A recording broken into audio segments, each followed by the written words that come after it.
하나님의 말씀은 요한계시록 1장 3절입니다. 시작.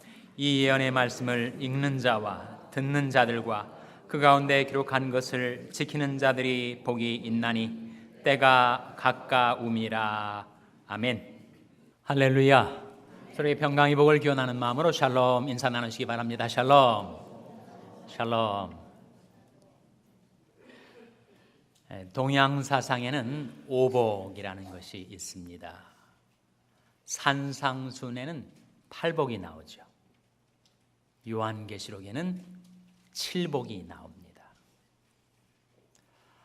계시록 말씀을 이해하는 두 가지 오류가 있습니다. 하나는 인간이 도저히 요한계시록은 이해할 수가 없는 책이다 하는 입장입니다. 주석가인 존 켈빈도 성경의 모든 책들을 주석은 했지만 요한계시록은 안 하지 않았는가. 워낙 비유와 상징이 많고 난해해서 인간이 도저히 이해할 수 없는 인봉된 책이다. 잘못 이해하려고 시도하다가 이단으로 빠질 수 있으니 아예 요한계시록은 이해하려는 시도조차 말라.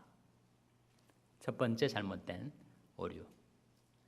두 번째 잘못된 오류는 요한계시록을 무슨 종말의 시간표를 담고 있는 책으로, 다빈치 코드처럼 종말에 일어날 사건들에 대한 타임테이블을 담고 있는 비밀 코드가 적혀져 있으니 그 코드를 풀어야 우리는 종말의 사건을 알 수 있다라고 요한계시록을 바라보는 관점, 둘 다 잘못입니다.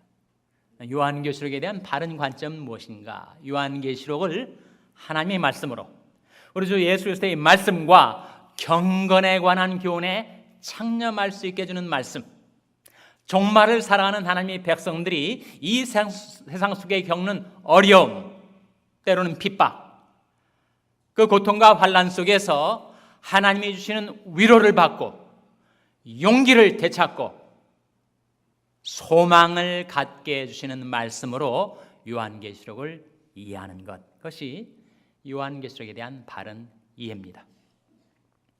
그래서 우리가 계시록의 7가지 복을 앞으로 3주간 상고해 나가야 될 텐데, 오늘은 두 복, 계시록의 처음 2가지 복을 함께 생각해 보시도록 하겠습니다. 첫 번째 복은 1장 3절에 나옵니다. 다시 한번 읽어보겠습니다. 1장 3절 말씀 시작.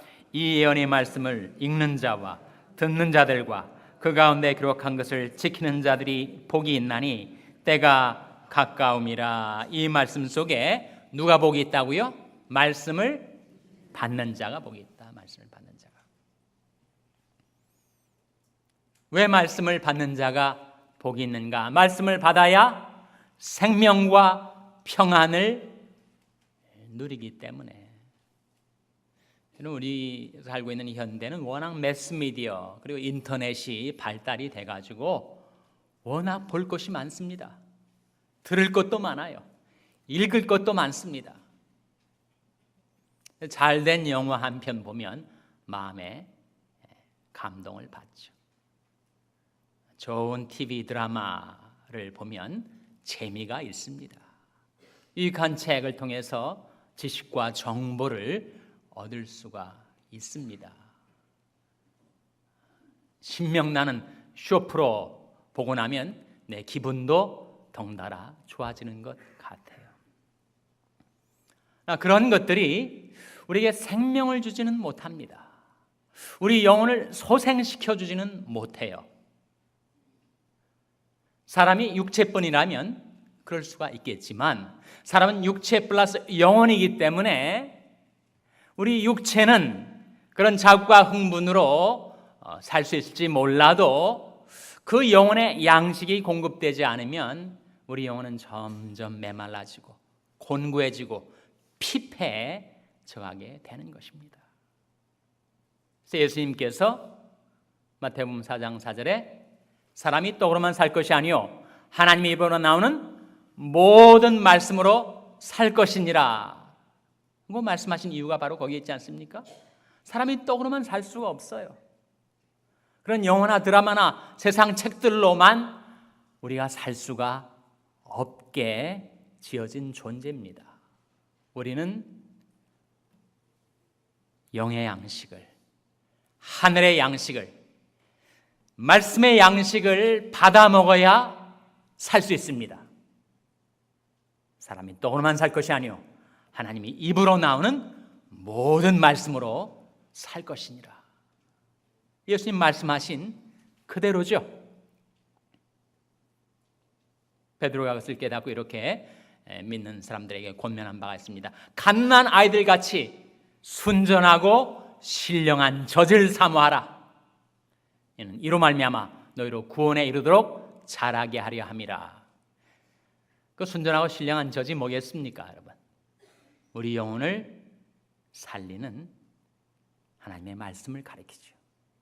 그래서 갓난 아이에게 그 순전한 젖이 필요한 것처럼, 그것을 먹어야 아이가 성장하고 살 수 있는 것처럼 우리 영혼 역시 하나님의 말씀을 받아 먹어야 살 수 있습니다. 말씀의 공급이 끊어진 채 몇 날 몇 달이 지나가면 우리 영혼은 거의 죽어가게 됩니다. 음식을 먹지 않고 사람이 살 수 없는 것과 똑같이. 구약성경에 나오는 선지자 중에서 예레미야는 이 세상에 사명을 감당하려다가 많은 고통과 괴로움을 겪었어요. 눈물의 선지자라고 하지 않습니까? 그러나 그는 남모르는 기쁨이 그 마음에 있었습니다. 그 기쁨이 근원이 무엇인가? 도대체 무엇 때문에 그렇게 기뻐할 수가 있는가? 울적할 수밖에 없는, 슬플 것밖에 없는 이 세상을 살아갔던 예레미야가 어떻게 그렇게 기쁨과 즐거움이 그 마음속에 용솟음 쳤는가? 예레미야 15장 16절 말씀에 내가 주의 말씀을 얻어먹었사오니 주의 말씀은 내게 기쁨과 내 마음의 즐거움입니다. 그의 고백, 그의 체험입니다.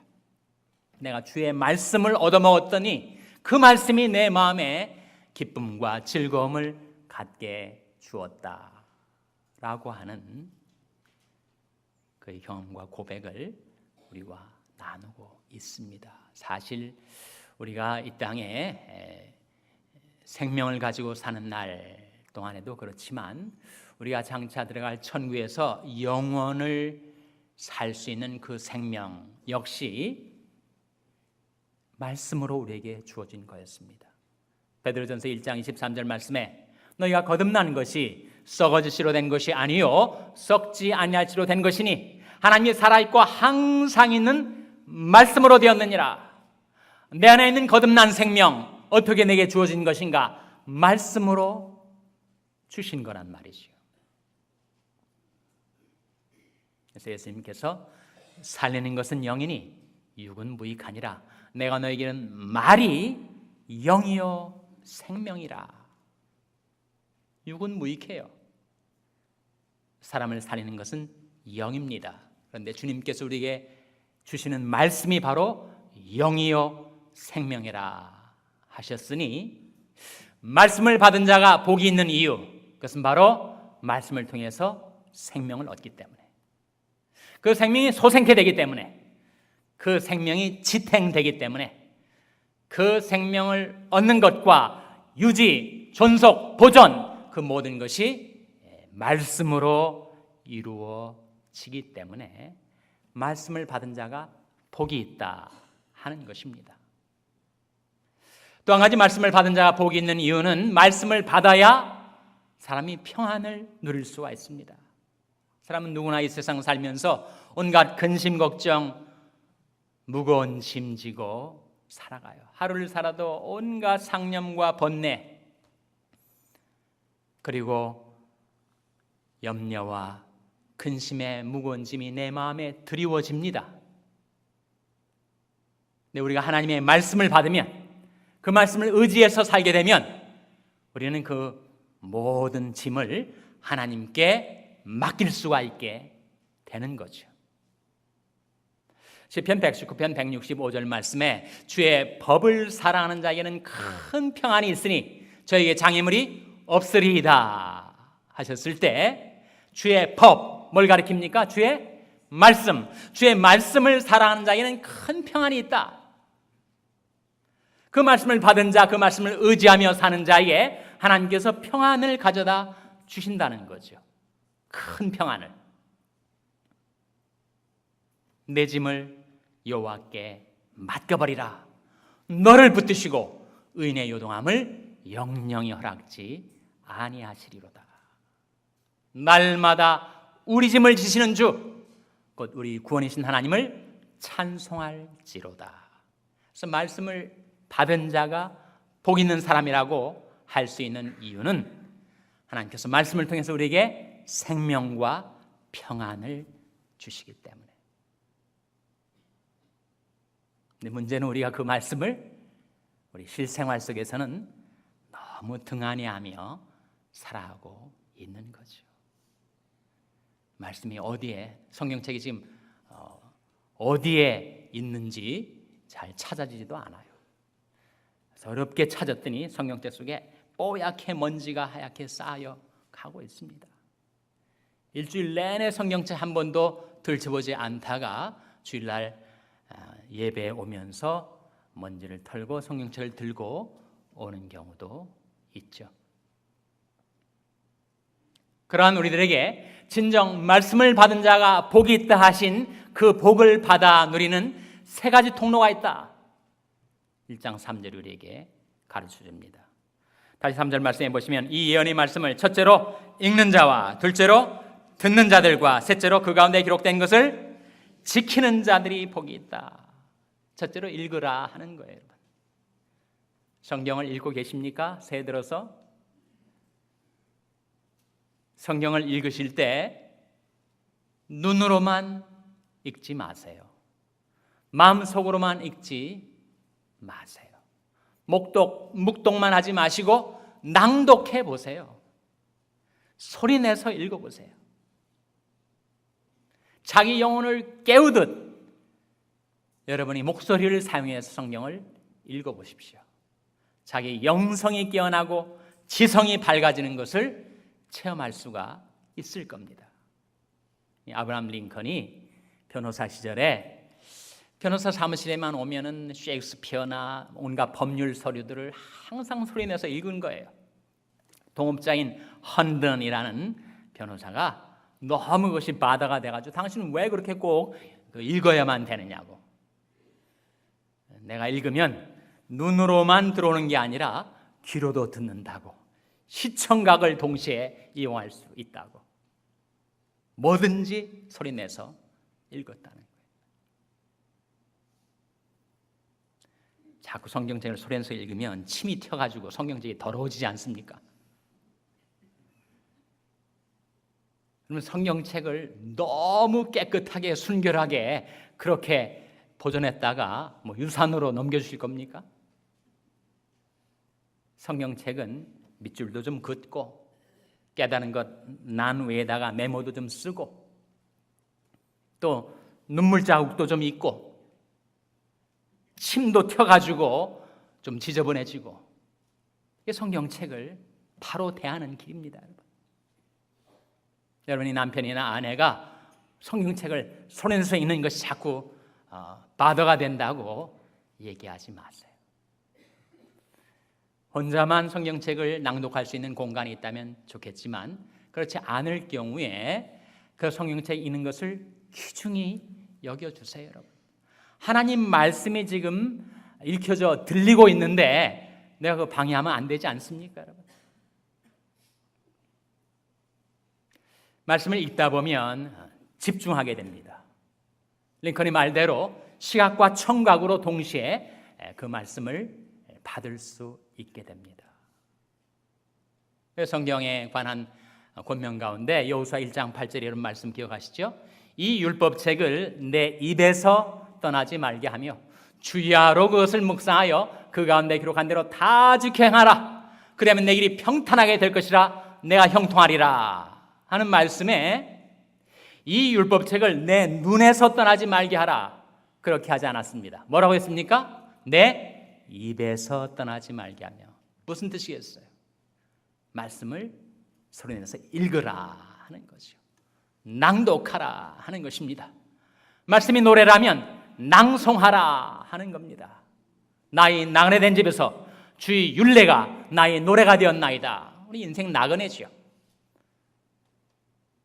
인생 나그네 길에서 내가 어디에 머물든지 어떤 형편에 처했든지 하나님의 말씀을 자기 노래로 삼은 사람, 내 영혼이 어두운 밤을 통과할 때에도 하나님의 말씀이 Song in the night, 밤중에 노래가 돼 있는 사람, 그 사람은 결국 그 모든 어려움을 극복하고야 말 것입니다. 그래서 여러분, 하나님 말씀을 좀 소리내서 읽으세요. 저 역시 개인적으로 돌아보면 여전히 시행착오의 과정을 거치고 있지만 성경을 눈으로만 읽으면 주마 간산격으로 정해진 성경 읽기 계획에 따라서 빨리 후다닥 읽으려고 하다 보니까 많은 말씀을 놓쳐요. 그러나 한 문장 한 문장, 한 구절 한 구절, 한 단어 한 단어 소리내서 짚어가듯 읽어나가면 말씀을 빠뜨리지 않고 읽을 수가 있습니다. 그래서 여러분이 성경 읽기 생활에 낭독과 낭송의 방법을 한번 채택하셔서 활용해 보시기를 바랍니다. 둘째로 어떻게 말씀을 받을 수가 있는가? 그 말씀을 듣는 자들.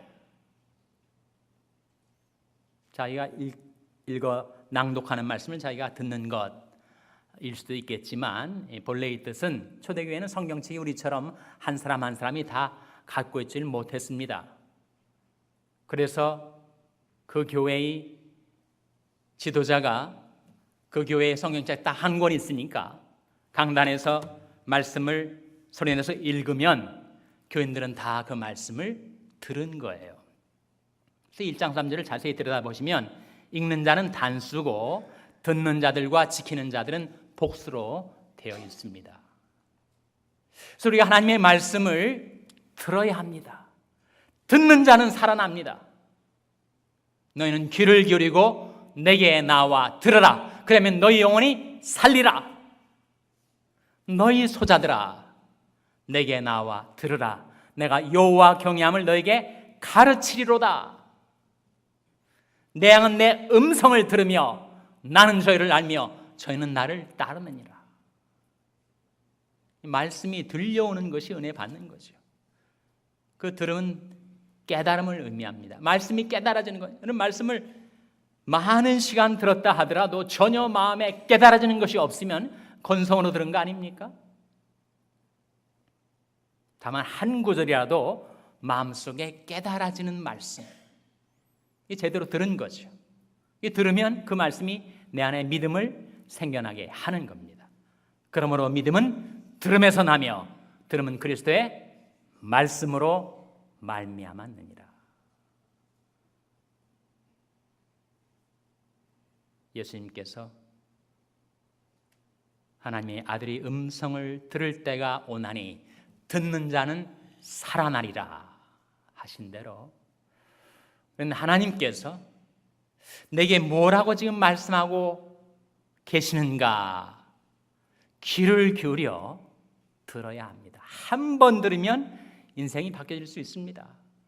사실 어거스틴 같은 인물, 대표적인 탕자였습니다. 방탕한 삶을 살았어요. 그의 삶을 획가닥 반전시켜 놓은 말씀, 로마서 13장 13절 아니에요? 방탕과 술 취하지 말며 음란과 호색하지 말며 쟁투와 시기하지 말고, 그 말씀이 들려온 거예요. 그 말씀이 성 어거스틴을 잊게 만든 것입니다. 너희는 유혹의 욕심을 따라 썩어져가는 구습을 좇는 옛사람을 벗어버리고 오직 심령으로 새롭게 되어 하나님을 따라 의와 진리 거룩함으로 지으심을 받은 새 사람을 입으라. 우리가 그 말씀을 들으면, 깨달으면, 그 말씀을 내 마음에 받으면 그 말씀이 내 심령을 새롭게 해주는 거죠. 셋째로 지키는 자들이 복이 있다. 말씀은 우리에게 지키라고 주신 것이죠. 나의 계명을 가지고 지키는 자라야 나를 사랑하는 자니, 나를 사랑하는 자는 내 아버지께 사랑을 받을 것이요 나도 그를 사랑하여 그에게 나를 나타내리라. 우리 하나님 말씀을 한 말씀 한 말씀 지키고 순종하는 삶을 살면 우리가 점차로 하나님께서 내게 자기 자신을 나타내 주시겠다고 약속하신 말씀이죠. 시편 111편 10절 말씀에 주의 계명을 지키는 자는 다 좋은 지각이 있나니, 지각은 언더스탠딩, 명철, 깨달음을 말합니다. 하나님의 말씀을 지켜 살면 우리 지각이, 우리 지성이 밝아지게 된다. 내 마음에는 여러 가지 세상에 대한 미련, 죄악에 대한 욕망, 온갖 어리석은 미련함이 내 마음에 얽혀 있는데 한 말씀 한 말씀 순종할 때마다 우두둑 그런 것들이 떨어져 나가게 되니 그의 계명을 지키는 자는 다 좋은 지각이 있다. 하나님의 말씀을 받은 자가 복이 있다라고 했을 때 어떻게 그 말씀을 받는가? 세 가지 통로. 첫째로 뭐라고요? 읽는 자들과, 둘째로 듣는 자들과, 셋째로 지키는 자들이 복이 있다. 그 말씀을 받아 말씀과 더불어 우리에게 주시는 생명과 평안을 누리며 살아가게 되시기를 주님의 이름으로 축원합니다. 계시록의 7복 중에서 두 번째 복, 요한계시록 14장 13절에 나옵니다. 찾아보시기 바랍니다. 요한계시록 14장 13절은 신약성경 412면 계시록 14장 13절 말씀, 계시록 14장 13절 말씀 같이 읽겠습니다. 시작. 또 내가 들으니 하늘에서 음성이 나서 가로되 기록하라. 자금 이후로 주 안에서 죽는 자들은 복이 있도다 하시매 성령이 가라사대 그러하다. 저희 수고를 그치고 쉬리니 이는 저희 행한 일이 따름이라 하시더라. 이 말씀에 누가 복이 있다고요? 죽는 자들이 복이 있다. 어떻게 죽는 자들이 복이 있다고요? 주 안에서 죽는 자들이 복이 있다. 아니, 죽음이 복이 있는 거라니 역설이죠. 죽음이야말로 인생 최대의 비극, 최대의 불행 아닙니까? 어떻게 비극적인 사건이 복이 있다 하시는가? 역설이죠. 그러나 거기에 진리가 있습니다. 주 안에서 죽는 자들은 복이 있도다. 3대 거짓말이 있다는 거예요. 3대 거짓말. 처녀가 나 시집 안 갈래요. 거짓말. 장사하는 사람이 이거 미치고 파는 겁니다. 거짓말.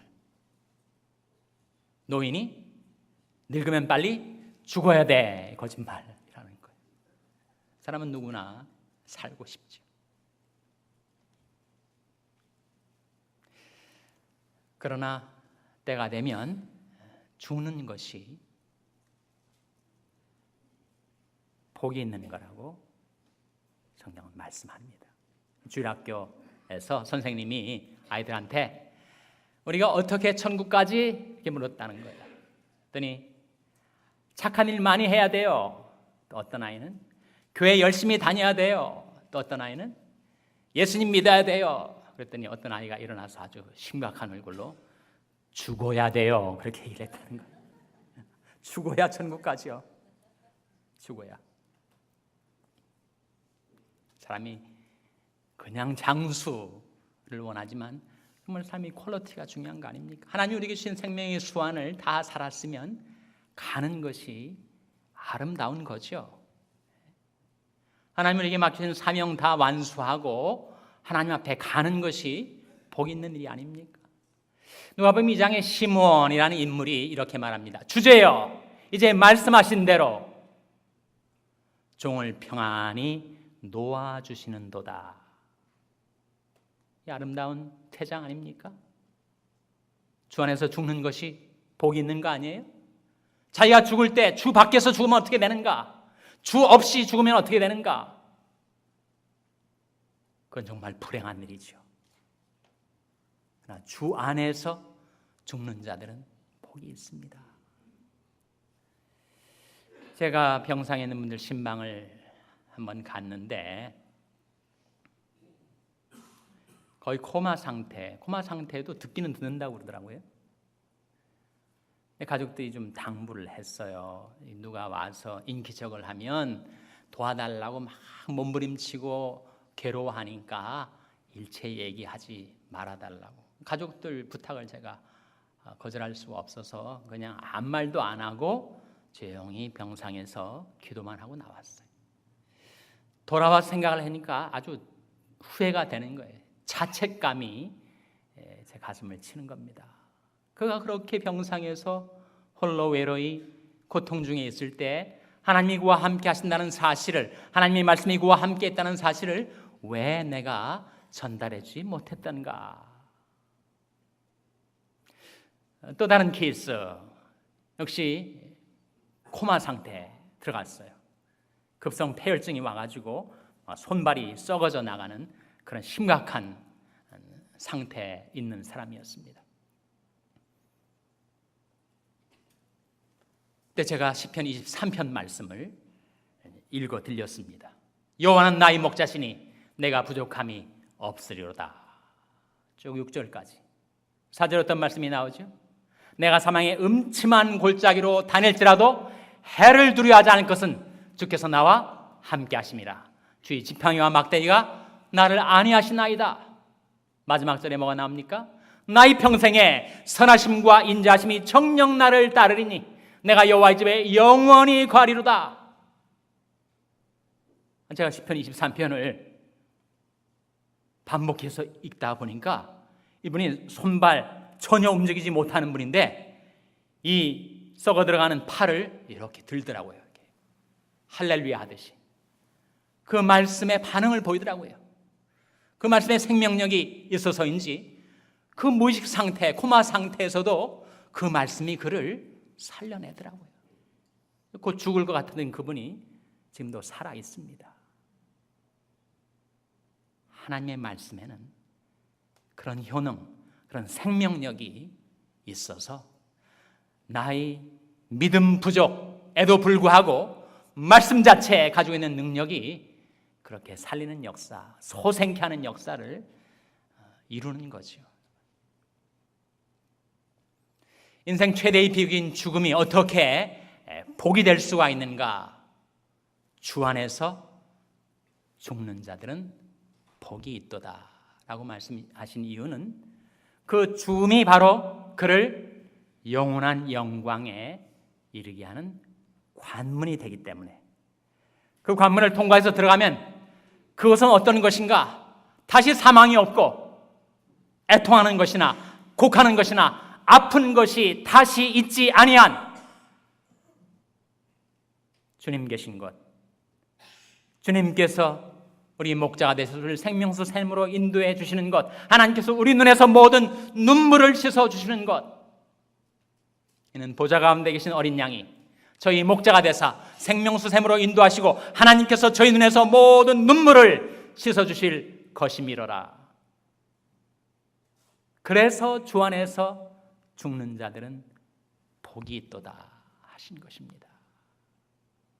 이 땅의 모든 수고를 그치고 그들이 이 땅에서 믿음으로 행한 삶, 하나님 주신 사명 감당하며 살아왔던 삶에 그 행한 일이 그를 따르게 될 것이다.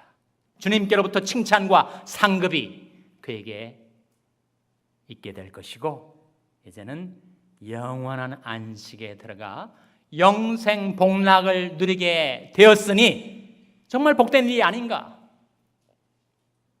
주 안에서 죽는 자들은 복이 있도다. 그것이 계시록이 우리에게 보여주는 두 번째 복입니다. 말씀을 받은 자가 복이 있고 주 안에서 죽는 자들은 복이 있도다 말씀하신 그 놀라운 복이 저와 여러분에게 임하게 되시기를 주님의 이름으로 축원합니다. 기도하시겠습니다. 아버지 하나님, 오늘 하나님의 말씀을 통하여 무엇이 진정한 복인지, 어떻게 그 복을 받아 살 수 있는지 저희들에게 깨우쳐 주신 것을 감사드립니다. 하나님 아버지 하나님의 말씀을 소리내어 읽고 듣고 지키며 살게 해주시고 저희들이 주님 안에서 떠나지 아니하고 주님 안에서 살고 죽고 영생에 이르게 하여 주시옵소서. 이 모든 말씀을 예수님의 이름으로 기도하옵나이다. 아멘.